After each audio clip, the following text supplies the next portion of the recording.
का काम किया, उसको हिम्मत बढ़ाने का काम किया, उसको मदद करने का काम किया, डीजीपी से उसको मिलवाने का काम किया। आनन फानन में पुलिस के लोगों ने कहा गया कि नामियत अपराधी मिल गया अपने गांव, उसको हमने मार दिया। हमने पूछा कप्तान साहब कितना खतरनाक अपराधी था कि एक 15 दिन अपने गांव में मौजूद था, और 15 दिन अगर अपने गांव में मौजूद था तो आप क्या कर रहे थे? आपकी पुलिस क्या कर रही थी? मुख्यमंत्री जी कहते हैं कि चौराहा जमराज, उस चौराहा जमराज, तो न खेतसरा के चौराहा जमराज, न सरा खाजा के थाने चौराहा जमराज। माननीय कप्तान साहब आप भी तो पीडीए के हो, आप दूसरे थोड़े हो। और याद रखें हम लोग राजनीतिक लोग हैं। आज सरकार नहीं है, कल सरकार हमारी बनेगी। आज हम पद पर नहीं है, कल हमारी सरकार बनेगी। लेकिन आप जब रिटायर हो जाओगे दोबारा एसपी थोड़ा हो, दोबारा आईपीएस आप नहीं हो। इसलिए मेरा आपसे अनुरोध है, आप न्याय करिए। न्याय में न जाति देखिए, न बिरादरी, न धर्म देखिए, न वो किस राजनीतिक दल से संबंध है ये भी देखिए। अगर आप राजनीतिक दल से संबंध उसको देखेंगे तो कभी अपराधी के खिलाफ कार्रवाई नहीं हो सकती। अब ध्यान हटाने के लिए इन्होंने पिछले 2-3 दिनों से एक अभियान चलाया है। जितने हमारे समाज के नौजवान बच्चे हैं विभिन्न गांव से उनको पकड़कर थाने में ला रहे हैं, और थाने में ला कहते हैं इससे अपराध होने की संभावना। कैसे पता कप्तान साहब आपको इस व्यक्ति से अपराध होने की संभावना है?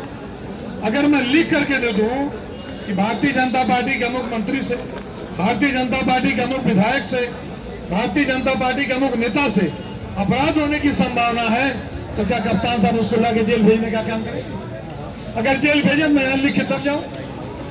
अगर वो चाहते हो तो जेल भेजेंगे, सिटी मजिस्ट्रेट साहब के जरिए हमको आश्वासन दे दें, हम अभी यहाँ लिख के तब इस कलेक्ट्रेट से वापस जाएं और उनको गिरफ्तार करके ले जाएं। इसलिए माननीय मुख्यमंत्री जी संविधान के तहत मुख्यमंत्री हैं। हम अधिकारियों से कहना चाहेंगे जितना संवैधानिक रूप से सही बात हो उतना आप करिए। सत्ता के दबाव में तो बाबा साहब ने देश को संविधान दिया है, जिसके नाते हम लोकसभा विधानसभा में हैं, जिसके नाते सरकारें बनती हैं, जिसके नाते आप आईएएस आईपीएस होते हैं। उस संविधान से हट कर आप काम करेंगे तो इस देश का संविधान कभी न कभी आपके खिलाफ भी कार्रवाई करेगा। इसलिए मेरा आप सबसे आग्रह है, इस तरह से प्रशासन जाति के आधार पर, धर्म के आधार पर किसी के खिलाफ ऐसी कार्रवाई ना हो जो उचित नहीं है। मैं पुनः अपने कार्यकर्ता साथियों को, नेताओं को, सभी साथियों को बड़ी संख्या में आने के लिए, इस संघर्ष की आज शुरुआत करने के लिए, अभी तो ये लड़ाई है, अभी ये लड़ाई है, आगे और लड़ाई। हमारे एक साथी ने एक किताब दी, मोहम्मद मिश्राम जी द्वारा, बड़े व्यक्ति द्वारा लिखी गई किताब, लोकतंत्र का हत्यारा ईवीएम।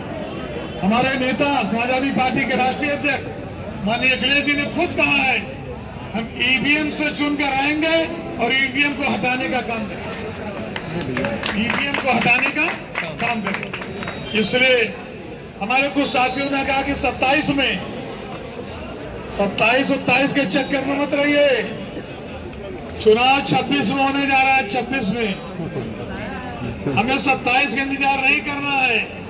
बहुत ज्यादा संभावना है कि 26 के नवंबर-दिसंबर में उत्तर प्रदेश की विधानसभा के चुनाव हो सकते हैं। इसलिए 26 के लिए तैयारी बहुत कम है। जो बरसात के 3 महीने बचे हैं, जुलाई, अगस्त, सितंबर, इन 3 महीनों में ऐसी तैयारी करनी है उसकी संविधान की रक्षा करने के लिए, लोकतंत्र की रक्षा करने के लिए, पिछड़े दलित शोषित समाज को संविधान में लिखा गया हक और अधिकार देने के लिए, महंगाई खत्म करने के लिए, बेरोजगारी खत्म करने के लिए, भ्रष्टाचार खत्म करने के लिए। जब भी उत्तर प्रदेश की विधानसभा के चुनाव होंगे, उस विधानसभा के चुनाव में समाजवादी पार्टी के राष्ट्रीय अध्यक्ष माननीय अखिलेश यादव जी को मुख्यमंत्री बनाते हुए भारतीय जनता पार्टी की जो संविधान विरोधी सरकार है, जो मनुस्मृति के आधार पर इस प्रदेश और देश को चलाना चाहती है, इस सरकार को हटाने का काम करेंगे और संविधान को मानने वाली समाजवादी सरकार बनाने का काम करेंगे। आप सबको बहुत बहुत धन्यवाद। जय हिंद, जय भीम, जय समाज।